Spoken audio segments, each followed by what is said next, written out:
बिस्मिल्लाहिर्रहमानिर्रहीम अस्सलाम वालेकुम दोस्तों, तुसीं देखदे पे हो लुडन पंजाब टीवी ते मैं तुहाडा मेज़बान मोहम्मद अहमद। सब तो पहले अपने चैनल लुडन पंजाब नूं करना है सबसक्राइब और बैल आइकन नूं करना है प्रेस ताकि मेरी आने वाली अच्छी और बेहतरीन वीडियो जनाब मेरे वीर वेखण। सब तो पहले जनाब वीरां ते दोस्तां ते भरावां वास्ते घरेलू वैड़ लैके आए। माशाअल्लाह माशाअल्लाह जरूर पढ़नी वैड़ नूं वेख के, बड़ी खूबसूरत बड़ा अनमोल हीरा है। अल्लाह के फजल नाल इंशाअल्लाह जिंदे फार्म च जावेगी, अल्लाह के फजल नाल जिंद बनेगी, अल्लाह के हुक्म नाल इंशाअल्लाह वैड़ दी तसल्लियां करावांगे ते फजल और सोने दे नाल इंशाअल्लाह फार्म दे विच इहदे नाल दा डंगर जिंदे कोले फिरदा आ उन्हें भी बाहरों क्वालिटी मंगाई होवेगी, जिहड़ा इहदे नाल दा फार्म जनाब जानवर फिरदा है जिंदे फार्म च माशाअल्लाह वैड़ कोलों हवाने लैके टुरिया नहीं जाता। एडे एडे माशाअल्लाह थब्बे एडे एडी जनाब खूबसूरत वैड़ वीरां दे सामने माशाअल्लाह खलोती है। यह तसल्लियां करनियां ने, लैना देना वक्तां दी ते नसीबां दी गल है। यह जनाब मड़ा टोरियो घरेलू वैड़ है घर दी जनाब, और वैड़ नूं माशाअल्लाह थब्बे वेखने ने कित्थों लै ते कित्थे तक आंदे पे ने माशाअल्लाह। बड़ी माशाअल्लाह आर्डर क्वालिटी वैड़ दी, बड़ा खूबसूरत जानवर है और माशाअल्लाह वीरां दे सामने आ। कोई सर्दी गर्मी नहीं, घरेलू जानवर है, छोटे जे घर दे जनाब खलोती माशाअल्लाह। और जनाब हीरे जनाब किहड़े हुंदे ने, हीरे कित्थों भी लभ सकदा है। मड़ा लम्मा करके टोरी ने वैड़ नूं माशाअल्लाह। हीरा तो जनाब हीरा ही हुंदा है। ए मेरे वीरां दे सामने आ, ए वेखना माशाअल्लाह, ए वेखना ए टोरा फेरा हुण वेखना। कोई वासर नहीं, कोई लगा नहीं, कोई जनाब वाधा घाटा नहीं किसी तरह का माशाअल्लाह। ये घर दे विच वीर ने एक दो जानवर रखे ने ते सुथरे रखे ने माशाअल्लाह। लै वापस वैड़ नूं जनाब किसे पासों खुंजी नहीं माशाअल्लाह, किसे पासों वैड़ खुंजी नहीं। एडी माशाअल्लाह क्वालिटी वैड़ दी, थन जिहड़ा वो माशाअल्लाह पावर वाला और पूरे जनाब रुग दा है वीरां दे सामने आ। और थल्लों माशाअल्लाह वैड़ दे थब्बे वेखने ने, लिबास वेखना है।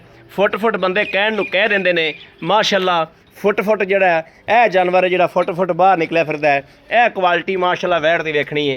यह वेखना है माशाअल्लाह जानवर दी क्वालिटी और जानवर दा माशाअल्लाह हिसाब किताब सारा वेखना है। वीरां दे सामने आ, लैना देना बख्तां दी नसीबां दी गल है। मगर बच्चा है कल सूई है जनाब, यह वेखनी माशाअल्लाह। आओ खा जी सामने आओ। अस्सलाम वालेकुम जी। वालेकुम भाजी की हाल है? ठीक ठाक हो? तबीयतां सेहतां बिल्कुल ठीक ने भाजी। ये जी वैड़ आपां विखाई है इस टाइम, ये सूआ वीर किनवा सूई जन्म तेरे घर दी है? तेनों कोई चोई पीती तेरी? दूसरा सूआ कल सूई है। अच्छा ते ये मेरा वीर पिछले सूए किन्ना दुध चोंदा रखदा ही गल? पिछले सूए भाई जी ये करदी री 20-22 लीटर 20-22 लीटर बच्चे ने छड़ के ठीक हो गया। अच्छा हुण ये सूपी है दूसरा, किन्ना दुध है करेगी?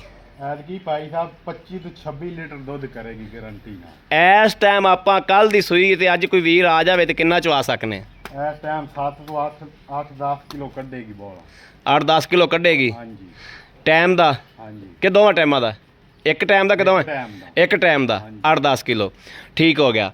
हुण मेरा भरा ये मगर बच्चा है? हाँ जी बच्चा डब्बे नाल डब्बा परसों अजे तक तुरदा नहीं। ठीक हो गया। ते किन्ने पैसे निंदे जेडे मकूल जे लैने ने? भाई मोल तो बड़ा करने तुसीं हुण भरा जे आ गए जे तोड़े वास्ते फाइनल 4 लाख ते 15,000 दी वैड़ देवां। 4 लाख 15,000 दी फाइनल ना करो, कसम हथ ना पाओ। कोई वीर भरापां तो आ जांदा तो उहदी मुहब्बत प्यार करनी पैगी आपां नूं। चलो थोड़ा बहुत कर लांगे प्यार दीद होएगी ना। बड़ी मेहरबानी जनाब, बड़ी मेहरबानी। लो जी मेरे किसी वीर भरा नूं जनाब पसंद होवे, राबता नंबर 0307 00 15 881 0307 00 15 881 इस नंबर पर WhatsApp मौजूद है। और जनाब 24 घंटे नंबर ऑनलाइन होंदा है, मेरे वीर राबता कर सकते हैं। बाकी उम्मीद करांगे साडी अज वाली वीडियो मेरे वीरां नूं पसंद आवेगी। पसंद आवे कमेंट लाइक शेयर अपने वीर नूं जरूर करता रहना है ताकि तुहाडा वीर तुहाडे वास्ते बाहर फिर के अच्छे तो अच्छा जानवर लैके जनाब हाज़र होंदा रहे।